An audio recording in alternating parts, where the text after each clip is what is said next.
ఇప్పుడు మార్కెట్‌కెళ్ళి కూరలు తీసుకురావాలన్నా, లేకపోతే గనక మనం చిల్లర కొట్టుకెళ్ళాలన్నా డైరెక్ట్‌గా ఇంట్లో వాళ్ళు చెప్తారు. లేకపోతే ఫోను చేసి చెప్తే అక్కడికెళ్ళిపోయేసేసి తీసేసుకొని వచ్చేస్తున్నాం. వాళ్ళే ఒక గోతాం ఇస్తారు. వాళ్ళే ఒక క్యారీ బ్యాగులు ఇస్తారు. తీసుకొనొచ్చేస్తున్నాం. కానీ మా చిన్నప్పుడైతే అట్లా లేదు. దాదాపు మా చిన్నప్పుడేంటి దాదాపు డిగ్రీల దాకా గూడా కూరగాయలు మార్కెట్‌కెళ్ళాలంటే గుడ్డ సంచి లేకపోతే బుట్ట.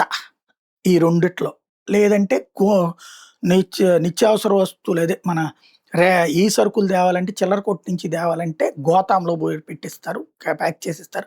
ఆ గోతాన్ని భుజానేసుకోవడం, లేకపోతే సైకిల్ మీద పెట్టుకొని తీసుకొచ్చుకోవడం, లేకపోతే బస్సులో మోసుకొని తీసుకొచ్చుకోవడం ఇయి జరిగేది. ఆటోలు మళ్ళీ అప్పుడు కాస్ట్ అనమాట. ఇట్లాగుండేది. ఇప్పుడు ఆ తర్వాత కాలంలో క్రమంగా క్యారీ బ్యాగ్‌లో ఏసియడం, తర్వాత అసలిప్పుడు మనం చేతులు ఊపుకుంటూ ఎళ్తున్నాం. వచ్చేటప్పుడు క్యారీ బ్యాగ్‌లో పట్టుకొని వచ్చేస్తాం.